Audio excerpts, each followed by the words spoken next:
So $2,000 stimulus checks got stuck in this Congress, but a new Congress starts on Sunday, so could be back as early as sometime next week. Fascinating politics when you have Bernie Sanders and Josh Hawley on the same side. With that, let's bring in our panel. Byron York, chief political correspondent of the Washington Examiner, Leslie Marshall, Democratic strategist, and Matthew Continetti, founding editor of the Washington Free Beacon. Happy New Year to all. Happy New Year. Happy New Year. Byron, your thoughts on the state of play in terms of $2,000 stimulus, and could it make a comeback soon? Well, in addition to that, of course, we just saw Congress override the president's veto, the first time that has ever happened in his presidency. And now it looks like Mitch McConnell is just not going to let this $2,000 thing go forward. There's a big policy argument to be had for it. I think there's a reasonable point that the $600 that was passed in the law just wasn't enough. But there's also a reasonable point that the $2,000 plan is very untargeted. I think the biggest thing we're seeing here is the president's influence and clout are leaking away daily, by the hour. He's not going to be president anymore in 19 days, and all the members of Congress know that, and his threats and his ability to persuade are going down as we speak. Leslie, your thoughts? I want to thank Senator Mitch McConnell, Leader McConnell, for helping Democrats come out and bring out so many Democrats in the state of Georgia. Look, I mean, it's really clear, not just in Georgia, but Americans are looking at Republicans as being those, and not all of them, but Leader McConnell and some Republicans as being the obstacle to their being able to feed their families, pay their rent, pay their mortgage. That's problematic. It's problematic for the American people, first and foremost. It's problematic for the GOP. And unless Mitch McConnell really doesn't want to keep his job and maybe wants to go into retirement, which it's looking like, he's certainly not helping his party, and certainly not when all eyes are on Georgia and that election next Tuesday. Matthew, $2,000 stimulus checks, go. Look, McConnell's memoir is called The Long Game. And that's because he's not just looking at the current news cycle or even at one or two special election runoffs that we have next week. I think he's preventing this vote or trying to link it to the other two measures that President Trump supports because he doesn't want to divide his party. And so he's for unity, whereas Trump and Hawley, they're actively dividing the party on the eve of these elections in Georgia. And I think that will hurt the Republicans in the runoff elections in Georgia. Speaking of Georgia, Battleground, Georgia, here's some of the back and forth. Byron, I've been hearing from a lot of nervous Republicans. Your thoughts? Well, they should be nervous. They have reason to be. The polls, such as they are, show really, really small leads for the Democrats, Ossoff and Warnock, in those two races.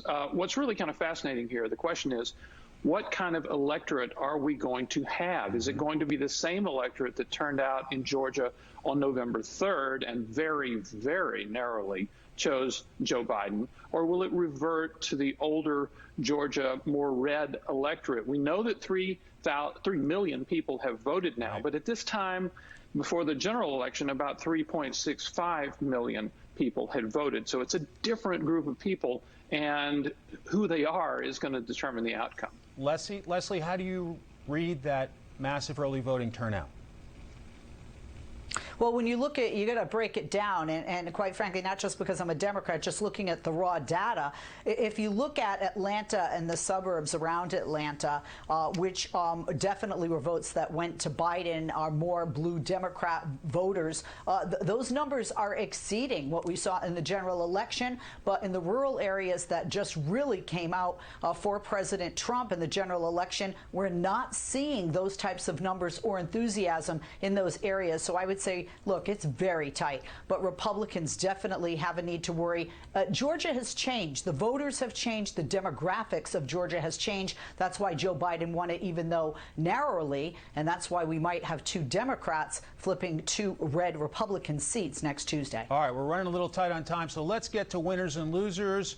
Byron, lead us off. My winner is Dave Portnoy, the co-founder of Barstool Sports, who has so far raised nearly $17 million for small businesses that have been hurt by the pandemic. If only Congress could act with such focus and speed. The loser is Hilaria Baldwin, the wife of the actor Alec Baldwin, who for years has claimed to be Spanish. Only problem is she's not. She's born and raised in Boston, was known as Hillary, and the whole Spanish thing fell apart to their great embarrassment in this last week. Oops. Leslie, your winners and losers. Winner, Rear Admiral Margaret Groon-Kibben for being the first female chaplain in the House, and secondly to Speaker Pelosi for putting her in that position. My loser would be any politician, I am talking to you, Senator Marco Rubio, who rolled up their sleeves when they're not older, they're not a health care worker, and they shouldn't get in line before health care workers or the elderly. Matthew, your turn. My winner is Prime Minister Boris Johnson of the United Kingdom. He got Brexit done as promised, and he's also having a speedy approval of these vaccines, which I think is crucial to fighting COVID.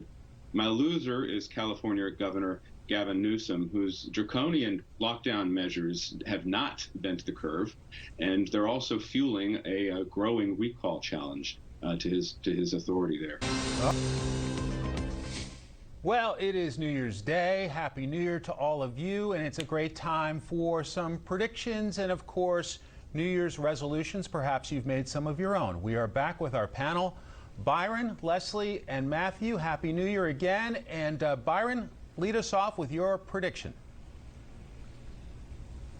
Well, the newscast has been filled with news about China and the elections and all of that, but I'm going to stick with the really important stuff and predict that the University of Alabama football team will not only win the game today, the Rose Bowl, which is a pretty good bet, but also that it will win the national championship over Clemson on January the 11th.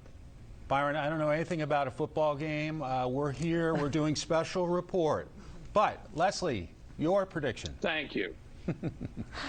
I'm sorry, I'm not going to do sports, which is, you'll all thank me for that. The United Nations has claimed that next year, 2020, or has declared, will be a year of peace and of trust, and that is my prediction. I think out of so much hatred and lack of trust and just separation, that our country, hopefully post-COVID, will come together, and my prediction will be unity, and will be peace, and will be trust of our fellow man and fellow American once again. Oh, all right. Hopeful, optimistic, cheery. I like it.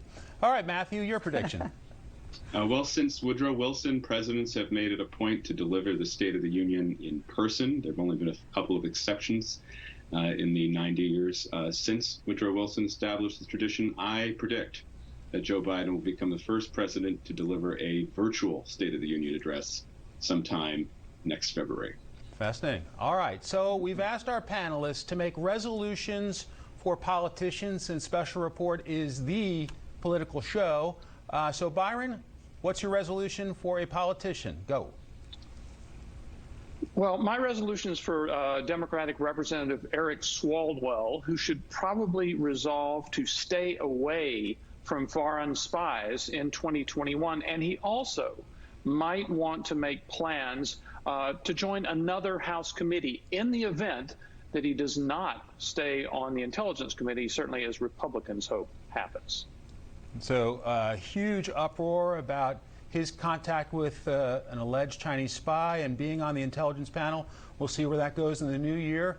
Leslie, your resolution. Well, you know, President-elect Joe Biden, when he was running, talked about how he didn't hate Republicans, didn't view them as his enemy, likes Republicans, and looks forward to working with Republicans. Well, I hope that he keeps that, working with Republicans, whether Democrats or Republicans have a majority in the Senate, because I think Americans are tired of the gridlock, and they want to see a leader, as they've seen leaders in the past, Bill Clinton, Ronald Reagan, work with both parties to hold their hands across the aisle, give that olive branch, work together for the best interest of the American people. Leslie, he's not done naming cabinet members. Do you expect a Republican cabinet member, perhaps a Senator Mitt Romney, to be appointed to the Biden cabinet? Well, I thought from all his tweets, that's what Senator Mitt Romney was gunning for, sort of like Stacey Abrams was gunning for the VP position with President-elect Biden. I'm surprised he hasn't named John Kasich yet, to be honest, because he's done ads for him. He was the first to step away from the Republicans and to endorse Joe Biden. I wouldn't be surprised if he has somebody who's a Republican on board. All right, Matthew, your turn. My resolution is also for President-elect Biden. It's kind of the opposite of Leslie's. He can work with Republicans, but more importantly, he needs to stay away from the woke social justice warriors in his party and online. It'd be good for the country if he doesn't listen to them, and it would also, I think, be good for his presidency if he just ignores the loud voices on Twitter pushing for social justice. Matthew, we're looking at the possibility of perhaps a 50-50 Senate, or certainly a very slight majority, and also a very narrow majority in the House. How are they going to get things done? They won't. I think no matter how Georgia goes, we're looking for very little to be done in Washington over the next 2 years, maybe another COVID bill, maybe an infrastructure plan. But the truth is, after all the tumult in the nation and in the nation's capital for the last 20 years, 2 years of nothing much happening might be exactly what the doctor ordered.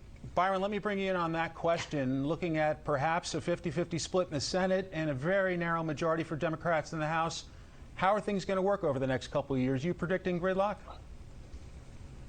Well, absolutely. And that means the death of all of these progressive, woke ideas that had been discussed before the election, like stacking the Supreme Court, adding a bunch of Democrats to the Supreme Court, like making Puerto Rico and the District of Columbia a state, like passing Medicare for all or universal health coverage, all of which would have depended on killing the filibuster in the Senate, which would have certainly depended on a Democratic majority. So even if it's a 50-50 Senate with Vice President Kamala Harris breaking the tie, none of that's going to happen. So all of that talk just didn't amount to anything. Leslie, 15 seconds, your thoughts. Of course it didn't amount to anything. Radical ideas like $15 an hour minimum wage in the red state of Florida that said, yeah, let's do it. No, Joe Biden is not a democratic socialist. Neither are the majority of Democrats in the House, the Senate, or in the United States, myself included. Panel, thanks so much.